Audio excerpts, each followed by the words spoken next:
Okay, we're live and we can start.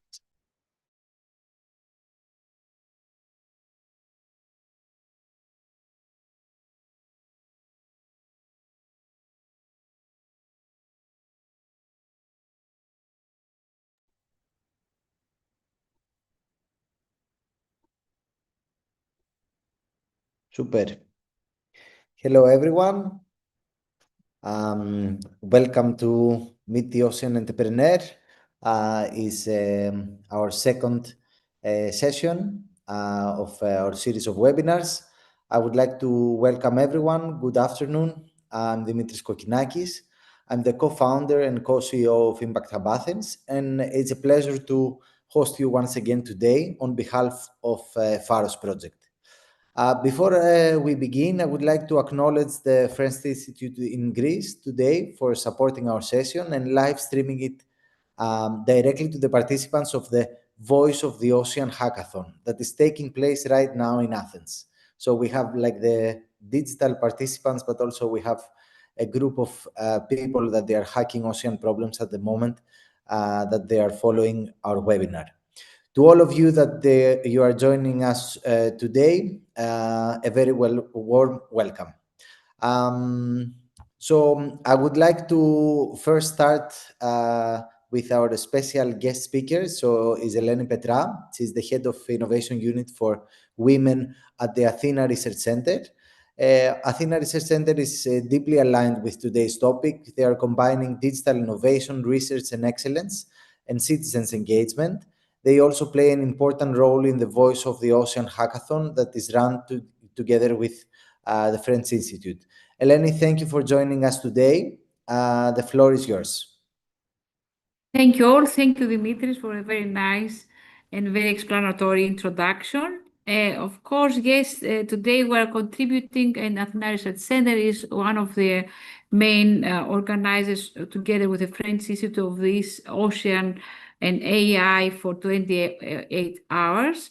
We have on this very nice circumstance more than 72 participants, women and men, from the various thematic areas such as geology, theology, economics, computational area. We are spanning in more than 5 challenges concerning ocean, AI and challenges for tomorrow. That is very close to the thematic of PHAROS project. PHAROS project. We are very, very thrilled and enthusiastic to be together with you and to be this webinar an inspiring opportunity for the participants that are very active, with very new young ideas, because they are young, of course, and very much aligned to your scope and your objectives. Super, Eleni, thank you. Best of luck to all the hackers, and hope you'll be informed. You'll be informed anyway. And yes. then we would like very much to be aligned for the next series and next activity that you have. This is our main goal for all the participants to be aligned for the continuation of every event we're going to organize for hackathons, regarding hackathons. And of course, the ocean is the central point for our work, not only here, but in other projects too. Best of luck. I would like to move on with the core of our meeting. I would like, let's move the slides, please, George. Thank you.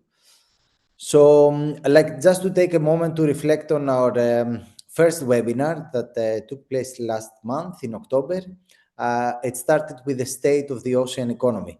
We had the privilege to welcome with us high-level speakers, including DG Mare's Deputy Director General, Kestutis Dauskas, the representatives from the Ocean Cleanup, the World Ocean Council, WWF Mediterranean, and of course, our own PHAROS coordinator, Dr. Gordon Dalton. So their insight helped us to understand the scale of the ocean economy, the governance frameworks, what is shaping our future, but also the urgency of accelerating innovation. We had a strong participation and thoughtful questions from the audience that reaffirmed somehow the value of this series. and set the foundation for today's deep dive into monitoring, detection, and data-driven ocean action. On the next slide, just to say that this series is an 8-part webinar series that is discussing about the burning topics of ocean today. If we can move to the next slide, please.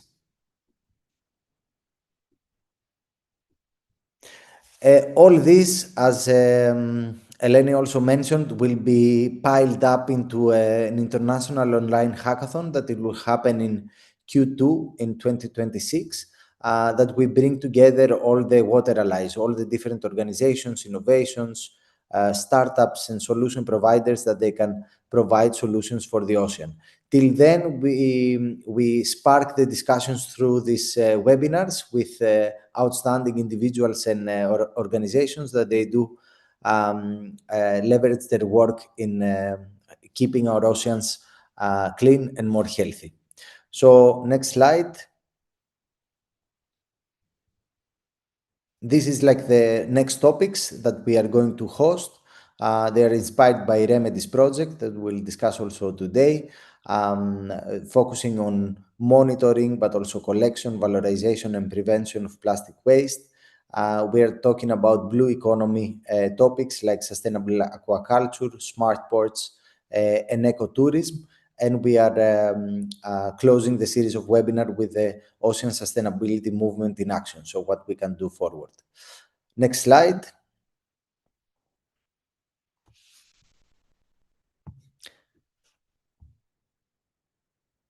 Next slide, please.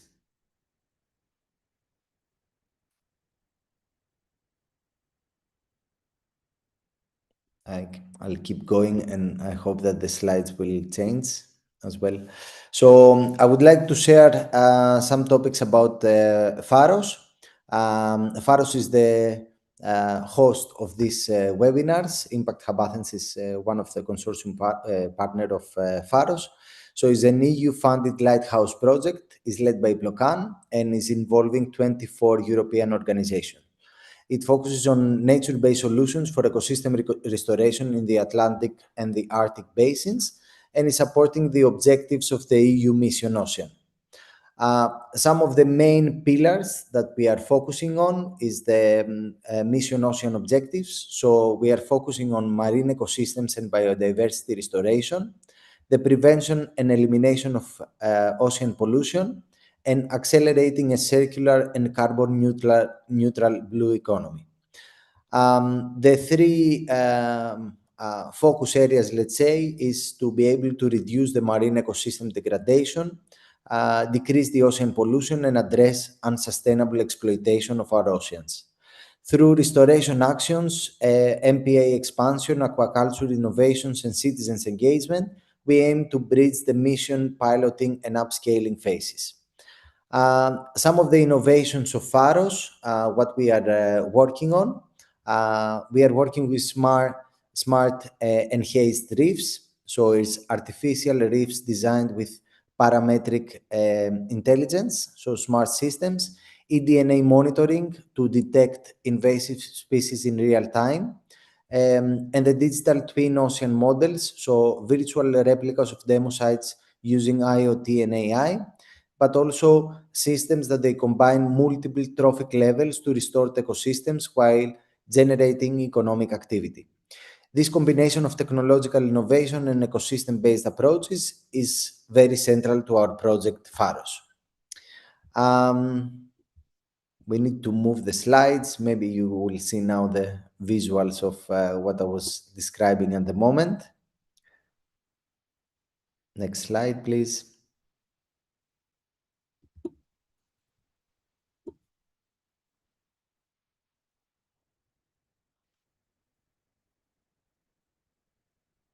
This is our PHAROS logo and the topic. Next slide. Some of the key information. Next slide. Our priorities. Next slide.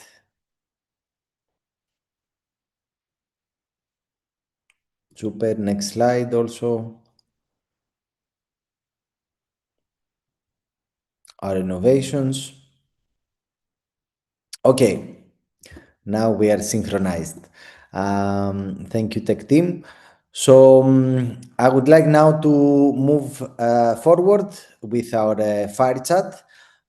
For this reason, I would like to invite on our virtual stage Uros Novak. So Uros is my coordinator, as I say, in a Remedies project. He's a senior researcher at the National Institute of Chemistry in Slovenia. And Remedies project is actually one of the successful cases that parts of it was also integrated within PHAROS. So we consider Remedies as one of our sister mission ocean lighthouse projects of the Mediterranean Basin. Uros, thank you for accepting the invitation and the challenge to host this part of the monitoring. The floor is yours. Welcome in our series of webinars. Thank you, Dimitris, and hello, everyone. Special hello to room 123, which are our hackathon participants, hosted by French Institute in Greece. As Dimitris mentioned, I'm Uros Novak, coming from Slovenia. Fun fact, Slovenia has one of the smallest coast in Europe, only 46 kilometers. However, we are quite active in the mission projects because we understand that we all share our ocean and waters. Besides Remedies, which I coordinate, I also collaborate with our today's guest speakers in the upstream projects. I will not spoil what they do at the beginning, but more or less in the European Union, the mission started in 2021, and the goal is to have some drastic changes by 2030. So now we are in the second phase, and the solutions, as you will hear today from our two speakers who already successfully breached lab to market barrier and are ready to show us what can be already used, implemented, and is implemented in, I think, at this point in many European projects and also as a business itself. So today pitches both scientific backgrounds on detection and monitoring solutions. So we have the ice on the ocean, literally, and entrepreneurial pathways towards scaling innovation, which means that this is applicable not just to science, but also to other stakeholders. Provide a better understanding of scale of plastic and microplastic pollution. Why? Because we identify this is the problem, especially in the Mediterranean. To support decision makers in action leading to ocean restoration. So here it's not just us, but also this can lead to support to the legislation that is fair to our ocean, because ocean cannot support themselves like in the parliament with voting. So it's us to make it happen in the better future for ocean and then also for our lives. Today's speakers, today oceanpreneurs, so their background is in science, but today they'll present themselves as oceanpreneurs. I also invite you to ask questions in the Zoom or for the hackathon participants live after we finish two pitches. And now start with my first guest speaker is Konstantinos Tepouzelis from the startup Sidrons. I will read what he wrote as a presentation in LinkedIn, which is now the most common way of sharing the information. So before his academic career, he worked at the European Commission Joint Research Center and in Greek private sector. He's associate professor of satellite oceanography at the Institute of Aegean, head of the Marine Remote Sensing Group. And because he's already like in the past and in the present focus on the problems, and he's successful in business. So he's also now a co-founder and the main guy, CEO of the Sidrons. So I'm happy to hear his speech. You have 6 minutes, and the question will be then presented after the second pitch to you. So Kostas, please. Thank you, Ross. Thank you so much for this kind introduction, and also thank you for. I would like to thank also for the invitation here. It's very nice to speak about entrepreneurship in the blue sector, and I hope that I can give a nice example of what we have succeeded the last years. So let's go to our main product.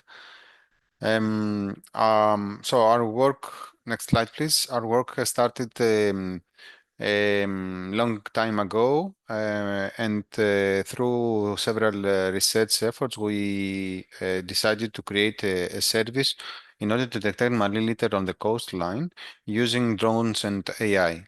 And this system is called Coastal Marine Litter Observatory. Next slide, please.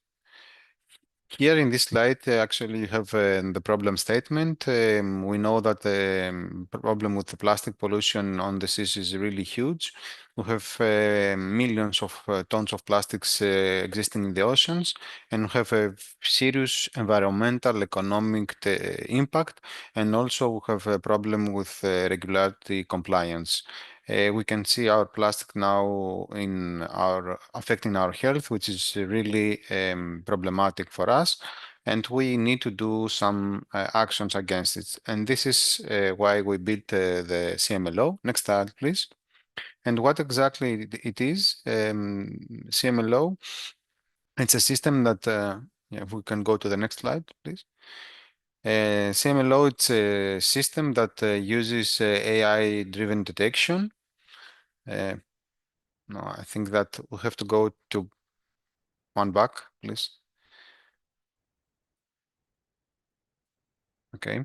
CMLO, it's a system that uses AI in order to the detection. We give near real-time mapping using drone information. It has a very user-friendly interface, which means that everybody can use it. It's scalable, can go all over the globe, and we'll have examples like this, and can produce fully automatic reports. Next slide. We are 10 times cheaper and multiple 100 times faster than conventional methods, and our accuracy in detection is really high and can reach 90% in specific use cases. So let's see some examples of what is CMLO. Next slide, please. And here in the next slide, you can see some examples. The first one is how to explore litter density map. We create from the actual data density maps with the litter that exist in a specific area, which is very important in order to understand the baseline of the pollution that exists in an area. So if you want to reduce the pollution, you have to follow some legislation, but somehow you have to find out if your legislation is working. And this system is ideal for doing that. Also, we can highlight litter areas and we can actually see the spot litter location. Next slide, please. Everything is based on data, so you can see the actual numbers of litter that has been detected. And also we can analyze trends before and after cleaning. So this is a very nice system in order to prove that the beach was cleaned and that litter has been removed from the beach. Next slide, please. CMLO produce automatic report.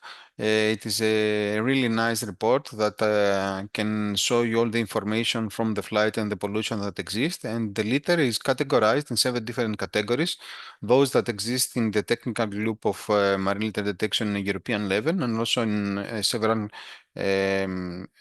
legislations. Let's say to the OSPAR Convention. The 7 categories, we can see them in the next slide. It's the basic ones that exist in globally. Next slide, please.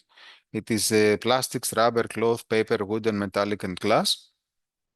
Yes, so we group all the litter in these 7 categories. And let's see how the system works. Next one, please. The process is relatively simple. We collect aerial images from drones. Anybody can collect aerial images from drones using any commercial drone that exists. We upload the data to our system. It's a cloud platform. We do the analysis, fully automatic, and then we generate the report and we download the report. Next one, please. The system is working with, as I said, with any commercial drone. So you can fly your drone with a simple flying protocol that we can provide to you, or we can go and fly and cover usually very large areas. I have two use cases that I can show you in the next slide. Next one, please. The first one is in Greece. We have 250 kilometers already covered, and we have almost 10 million square meters that has been covered in Greece. And most of the litter that we have detected is related with the plastic. Next one, please. The next one is the case study of Honduras. We have 90 kilometers of coastline with almost 2 million identified marine litter, and this is a very heavy pollutant area. So where is now stand the CMLO? Next one, please. The CMLO started, now it is in 15 countries. We have more than 1,500 missions. We have covered more than 500 kilometers and we have detected more than 5 million liters. And the last one, please. The last one is the team that we have started. The team is coming from different areas, which is important in order to be successful in entrepreneurship. And we are lucky enough to follow the research that was done in a university and make it a real business use case. As you know, the marine litter problem is expanding in these days, in this period. So we are lucky enough to take participate in several initiatives, and we won some prizes that give us recognition globally. And yeah, that's it, my presentation. Thank you so much for watching. Thank you, Kostas. So be ready for the questions after the pitch from Abhilash. Okay. So our next presenter is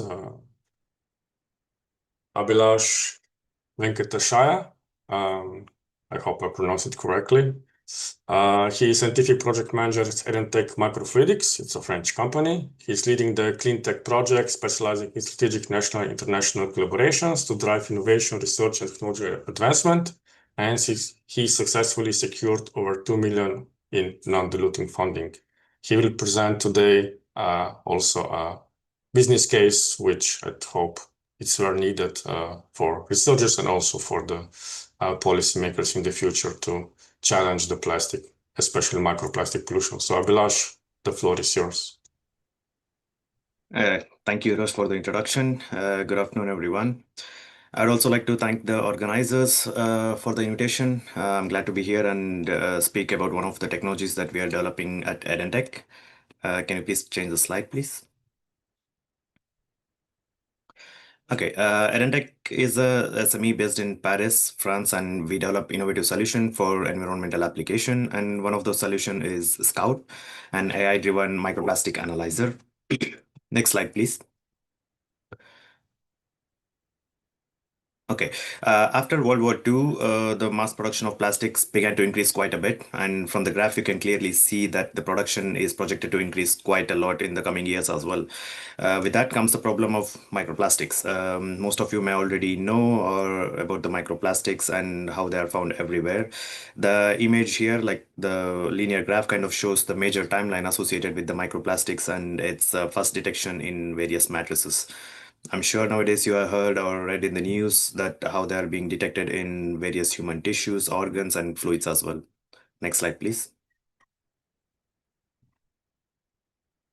And with the rise of this microplastic problem, the need to understand this microplastic is also increasing. And the whole process of microplastic analysis is quite complex. And it involves various stages, including the sampler processing, which can take up to several days because there is a need to separate the organic and inorganic particles via chemical digestion and density separation, followed by the sample filtering, drying, and the analysis itself, which can take up to 6 hours, depending on which technology you are using to identify the spectra, as well as finally the reporting the whole findings. Next slide, please. So with our technology Scout, we are making microplastic analysis a lot more easier by simplifying the whole process. Sample pre-processing time is greatly reduced because the system can detect microplastics among other organic and inorganic particles. And this is also followed by automatic spectra acquisition, identification, automated customized reporting. Everything will be done within a span of 10 minutes. Next slide, please. So as I was saying, Scout can detect microplastics down to 20 microns, and it is completely automated. That is, the data acquisition, processing, and everything will be performed within 10 minutes on a standard 47 millimeter filter.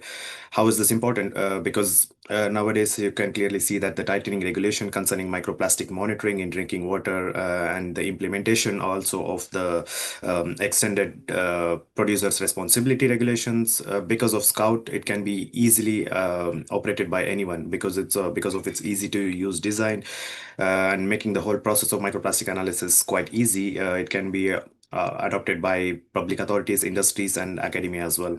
Next slide, please.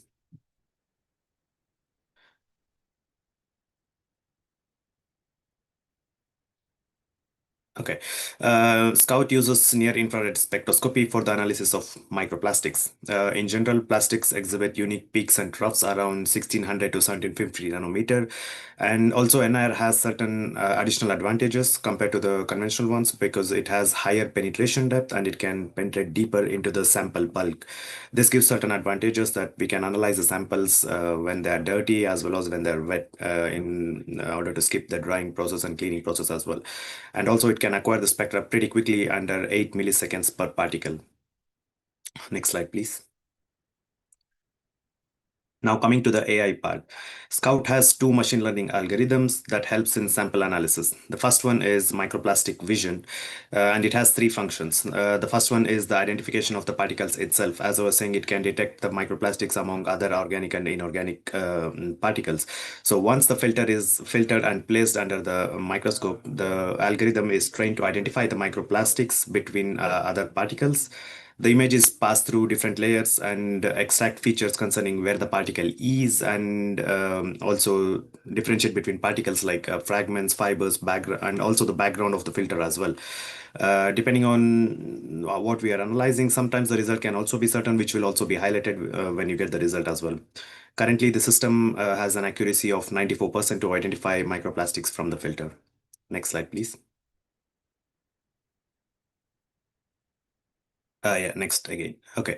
The next feature of the microplastic vision is its ability to provide meteorological and morphological data for each of the detected microplastics, including the length, width, color, and shape of the particles that it has identified. The algorithm uses pixel segmentation to give like precise measurement of the particles that it has identified. And lastly, the final feature of the algorithm is to identify the quickest way between the particles. As you can see in the GIF that is going on the slide, it identifies the quickest way between each particles. The idea behind this is the spectroscope will move in this quickest possible way to acquire the spectra as quick as possible, further increasing the speed of the analysis. Next slide, please. The next machine learning algorithm we have is called Plastic ResNet. It analyzes the acquired spectra and identifies the microplastics.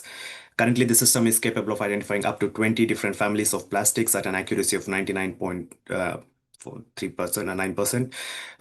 Both of these algorithms have been validated in lab using real marine microplastic samples that were obtained by IFREMER, which is an oceanographic institute in France. And also we are analyzing the real samples that are obtained from Danube River from another project called Sundance. Next slide, please. Finally, coming to the performance and user interface of the system, as I was mentioning, is really quick. It can analyze up to like 25,000 samples, particle samples within a matter of 322 seconds at approximately like 8 milliseconds per particles. And sometimes, as I was saying, if the system doesn't really identify the particle, it goes back and reanalyzes so as to increase its efficiency as well. And currently we have a limitation up to 20 microns, but we aim to go down to 5 micron in our next update. The main advantage of the system is its simplicity, which is the one-click analysis. So it can be used by literally anyone, and it is not just reserved for the skilled personnel. So it can be adopted by public authorities, industrial personnel, and everyone and everything is done with just one click, which executes the complete imaging, spectral acquisition, particle detection, and also the final reporting as well with minimal intervention. Next slide, please. Finally comes the reporting part, which was quite similar to what Kostas was explaining as well. We have the final reporting, which will be done by the AI as well. Everything, including the image of the microplastic that was detected, the predicted polymer, its prediction confidence, because you need to know, like, if at all sometimes the particle was not 100, like if the confidence level is less than 50%, you can maybe recheck or something like that. So, and also you will get the meteorological information concerning particle that was identified. Everything will be in the report, and this report can also be customized based on your requirements as well. So for public authorities or for industries, for monitoring, you can customize the report how you see fit as well.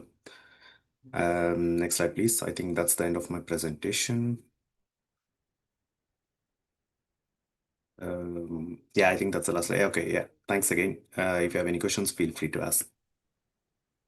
Yeah, we are at that part now, Abhilash and Kostas. So as my instructions were given, so first the floor, we have here 3 rooms from different hackathon participants. So I give you the options first to, after you seen and listened to these pitches, to present your questions.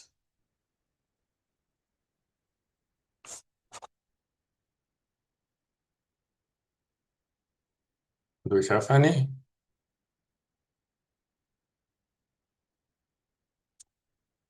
If not, you can ask anytime. We have time, still half an hour for the discussion, so it's no problem. So we can continue maybe with next slides with some pre-prepared question from my side.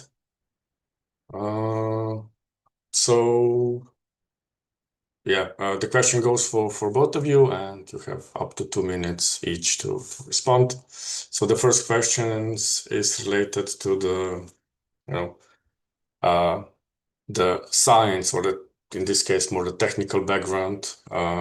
So what is the most challenging? Because when you try to develop a solution which should fit a lot of customers, what was the most technical, demanding challenge that you have to solve? And the sub question will be, are these tools, as was mentioned before, any type of drone, easy to use, AI supported report? Is this also meant for the general public, or who will be your main target? So the critical challenge in detections and how these results then can be explained by the average person, if this is in your market group. So maybe start with Abhilash.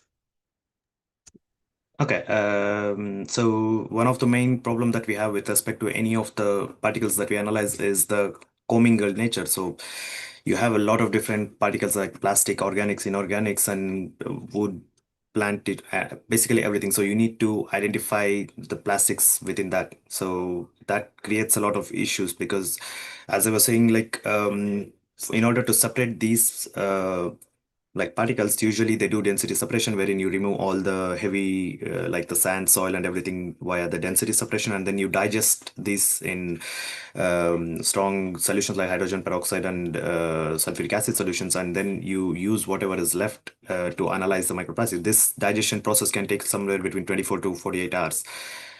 So what our technology can offer is, since it can identify the microplastics even among these other particles, I think we can skip this, or sometimes it requires very, very less in pre-processing before we analyze them. And also, when it comes to the system itself, I mean, you can always do it with conventional techniques like micro FTR, micro Raman, but most of the regulations that are coming up concerns public authorities and industries and other sectors wherein either they have to purchase a really expensive equipment and then hire someone who's really skilled in this field to do this. But with our technology, everything is being simplified. Basically, anyone can operate that, and the technology itself is being tested continuously with round robin studies with other universities, and with also being trained under openly available data, which is certified data, not just any other data, openly available certified data like Mendeley repositories and stuff. And we are training the algorithms up to every family of plastic particles will be trained up to 10,000 points in order to increase the efficiency, and it's a continuous operation. So yeah, that's how we are on track as well. And how long are those trials ongoing now? How many years? I think the development process itself began like a year and a half ago, and we have made considerable progress. I mean, as I mentioned, we have validated the system with real samples. We are also working with other collaborators like Veolia and Udupari, which is like a water authority in Paris. So we are quite ahead in our development. I think my time's up as well. Okay. Yeah, we've heard that, so don't worry. Costas, the same description from your side, so the critical challenge, and how long are you developing this, and what will be maybe the challenges that you know that are going to be faced? Because if you go to the scale up or scaling, this also presents the challenge itself. But first, more about the technology and what will be the main Okay, issues. yes. In our use case, we started some years ago before launching the product, and we have the problem that we had to analyze hundreds, even sometimes thousands of images in a very short time.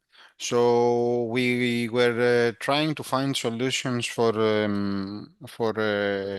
analyzing that one very fast. We had many, let's say, photo interpreters doing the job manually in order to do the detection, but we understood very fast that it was not the best way to do it. So we were building algorithms for detection of the litter for the last, let's say, 5 years. And then suddenly we saw the big bang of AI, and that was very important for us. And we invest a lot of time and energy in order to find a solution that can give quite stable results, let's put it this way. So for us, it was a game changer, the AI automatization, let's put it this way. We were already in several algorithms, so we were able to analyze in batch processing plenty of data with object detection methodologies, but the AI was really a game changer for us. Then we had to find ways how to prioritize the technology in terms of what we have to do first, what we have to do second, and follow, and goes on. The important thing there was that we have to find ways that data can feed to our system, and that was quite easy with building a flying protocol. So this is the two main challenges that we faced. Okay, just for to complete the storyline, maybe you just give a brief explanation. What is marine litter as a sub question? Because your technology is not for the plastic, but the litter itself. So what is the marine litter? Yes, marine litter. We give a definition of marine litter of something that it is lived in the ocean for a long time, and it is washed into the beach, and we detect it later on with these technologies. Marine litter is coming from different categories of materials, and mainly from plastics, but not only from them. So we have plastic, we have rubber, we have wooden, that is man-made wood, not the normal one. And then we have ceramics or glass that is on the beach. So it's things that we as a humans create, and we don't use them anymore. Okay, thank you. So we also have some question from YouTube. I will just incorporate in my next questions. So the next will be, since you both are like quite familiar with the European project and how this goes, if anything goes in the EU directive should be supported by science.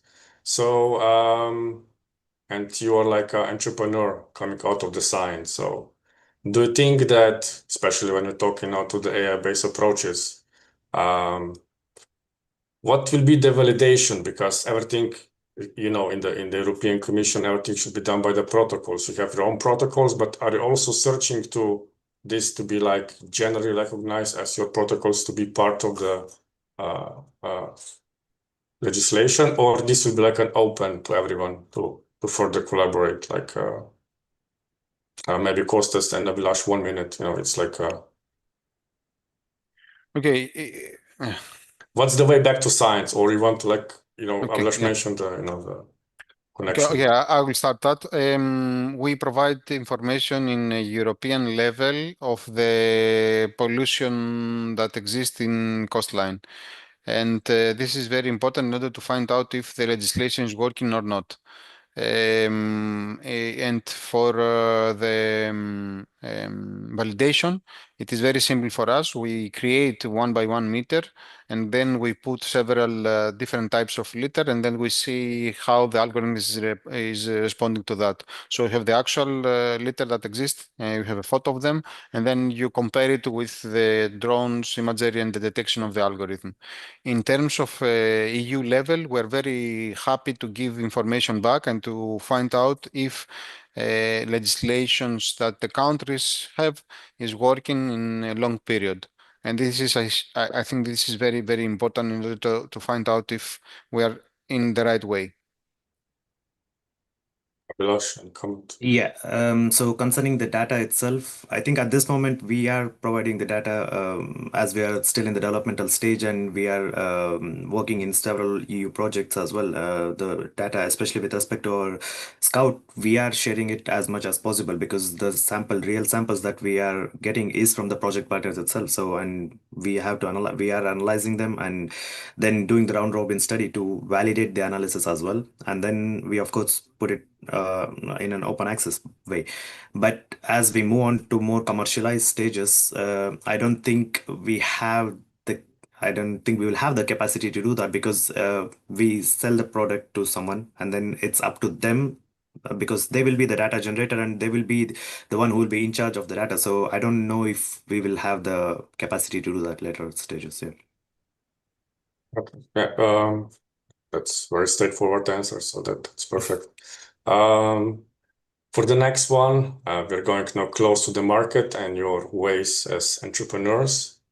I also got a question from YouTube, which is just specifically to Kostas. Who are the investors currently interested in the area of marine litter?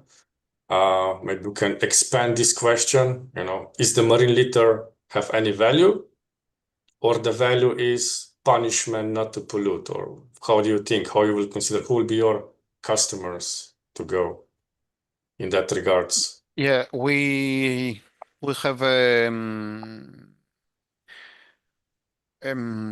okay, we have thought a lot about that question, and actually, it's not an easy one.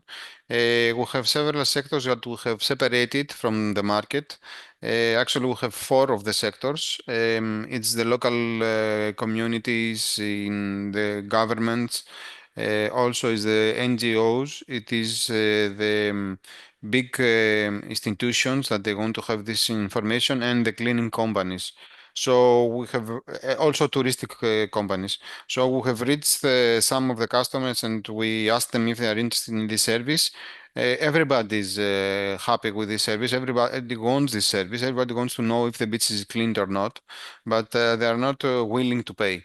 Why they are not willing to pay? Because there is not a clear legislation that gives the mandate to do the mapping in a specific area.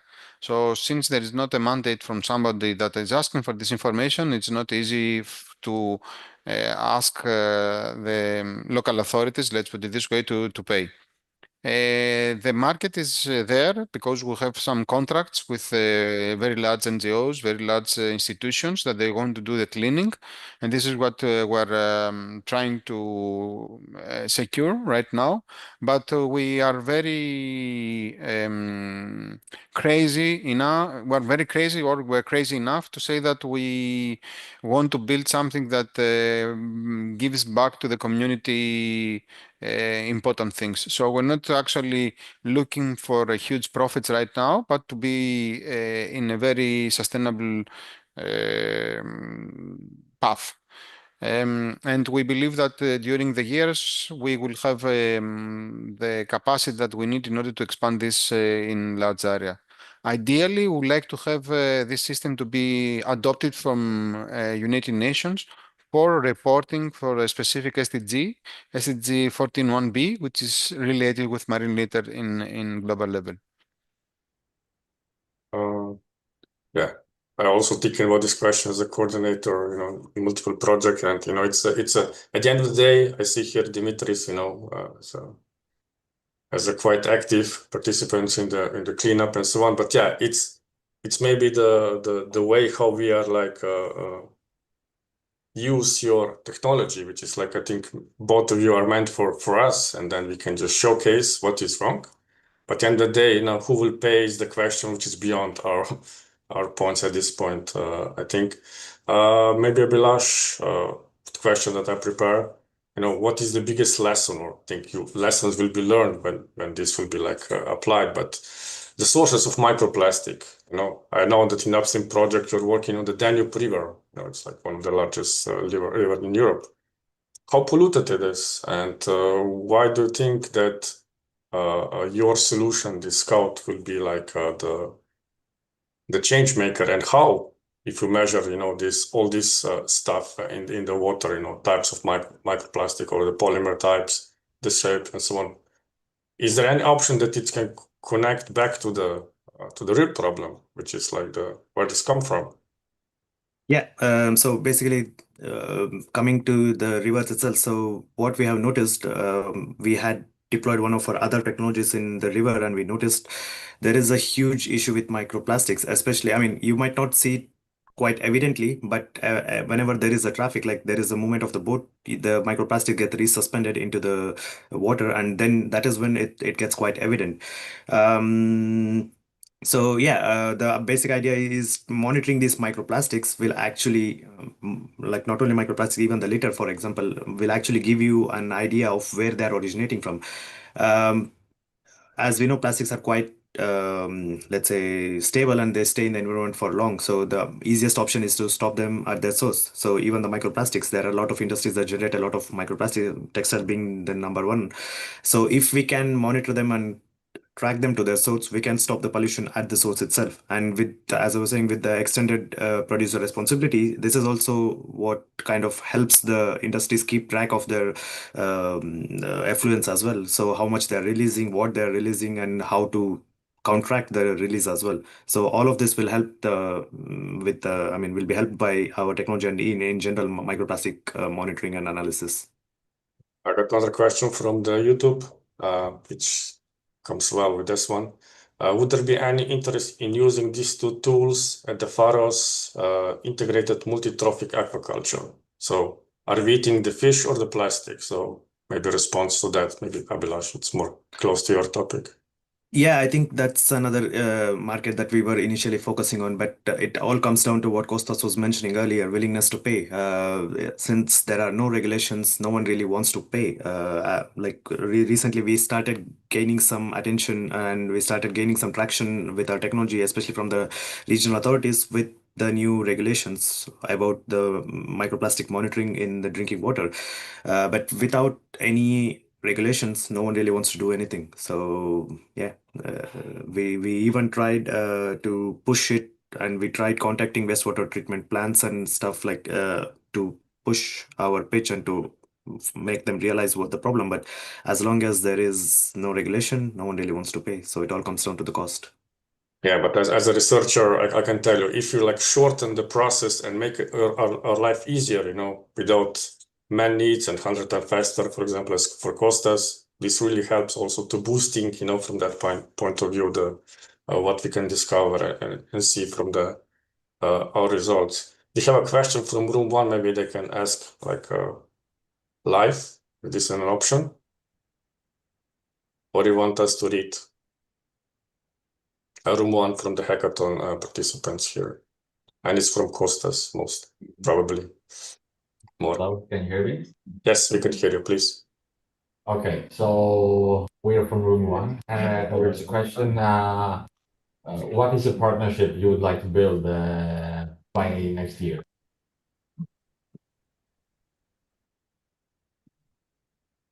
The partnership. We would like to provide this information that we have into European level and produce reports for countries regarding the level of the pollution for the plastic pollution in their territories. And if possible, we would like to do that also in the United Nations level. We have already been in several countries and we have the same methodology, and it is quite nice to see the results and compare areas with areas. Right now, there is a same, let's say, methodology that goes through the European Unions, but the European Union countries, but it goes with a manual observation and manual counting the plastics. This runs in specific beaches, in specific areas for a specific time period, and we can multiply these observations by hundreds times. Abhilash, you want to also comment on that question? So concerning the partnership, at this moment, we are mainly aiming for regional authorities, water, like production companies and so on, because that's where the regulation is. That's where we have started gaining some traction. And yeah, we have generated a few interests, and we are actually doing some demonstration on site as well. So yeah, hopefully by next year we will have some. So you're open that NGOs, hackathon participants, citizens contribute to the monitoring process, not just the scientists. You're like happy to explore also that option. Yeah, I mean, That was the question. as I was saying, yeah, anyone can operate our technology. So it's not just limited to people with experience in, I don't know, an NR spectroscopy or FTIR spectroscopy. No, anyone can operate, and the system provides results in such a way that anyone can understand as well. So it's not something that needs to be trained on. I mean, after a while, you will understand what's going on as well. But for the initial deployment, I don't think it will be as difficult. So that's what we are aiming for as well, to simplify the whole process so that anyone can adapt to the technology. Okay, my final question, since now we are in AI era and everything can be like tracked and so on. So what is the change that you want to see? If you like today we are 26th of November 2025, in 5 years when you will listen back to this talk, say something to you, what you want to see change as based on your knowledge that you have now, based on technology. So what you want to see that your solution or services do to the ocean ecosystem. So it's something that Yeah, I think something that's already is in the works as well in several projects and stuff like, which is the harmonization of data. Right now, I don't think that exists. Even with respect to microplastics, you have different definitions, you have different way of sampling, you have different way of analysis as well. So not all results are comparable. So you can just take a glass of water from a river and analyze it and say, okay, there are no microplastics, but yeah, that's not a representative sample. So I think there needs to be some kind of harmonization between all the different kinds of analysis, all the different kinds of monitoring, so that when someone generates some data concerning microplastics or some kind of pollution, everything needs to be comparable. So there needs to be some kind of data harmonization, which kind of tackles this issue, I would say. And what do you think this can happen, like to the real environment, to the ocean, to the rivers? Everything is like, for example, when you say But it this will get country more has polluted or less? This is what my question is, like no, in I think simplifying ways. it will go down, because now you Okay. have like a more unified data, and anyone can easily understand and what they have to do. So it's for them, it will just be a matter of taking steps to reduce. So it's not like I didn't analyze the data further. No, you have the data, you just take the steps that concerning the reduction. Yeah. The same for your costas. So if you're successful, then there will be no more marine litter. You're out of business, but Yes, this probably not happen, my, right? my wish is to be bankrupt in this business. So yeah, I would like to work with other, let's say, detection materials. So ideally, we'll stop polluting and we will not be used in long time. And that is my wish. But we have to start from scratch. So we start to design products in a proper way, so we will not be polluting the environment. So yeah, I would like to not working with plastic pollution, but working with other let's say planet problems. I confirm what Abdullah said, that we need harmonization in measuring in order to see if the legislation is working or not. And I would be very happy if some countries will be able to reduce the plastic pollution by X%. I already give you now, the pitch for the future company, try to measure the biodiversity instead of pollution and see the effects. So maybe this will be like in the future. So thank you both. So I give floor back to Dimitris for the final words. Thank you, everyone, for the contributions.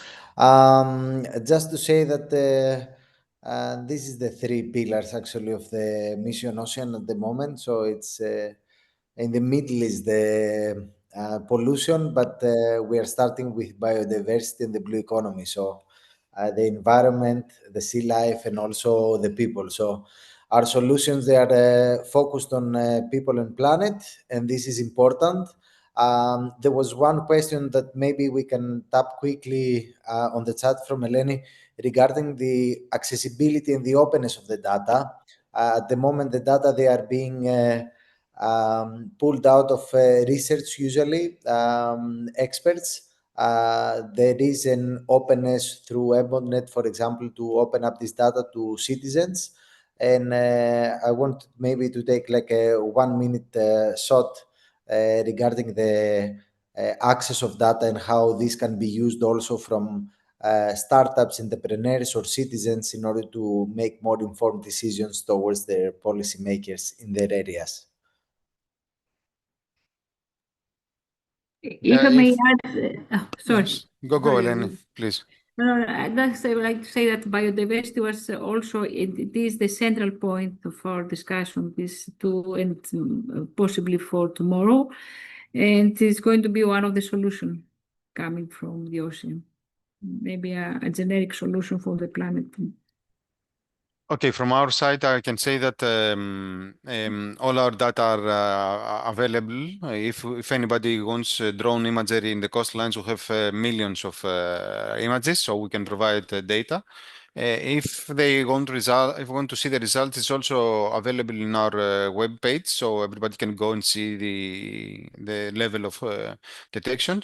And also something that the local communities can do, or NGOs can do, it's go, if they have a drone, go fly, and we can produce data, and we can give them back. We can produce information about the level of pollution. We can give them back with no cost. So we also want to, contribute in this. And this is actually something that we are doing already all over the globe. So we're asking for data, we analyze them, and we give back the result. and we don't provide information to the actual algorithm, but to the data and to the results of the data, it is free for use. Thank you, and Abilas. Yeah, at this moment, as I was saying, like all the data that we are generating as part of the research is completely open access through the project portals.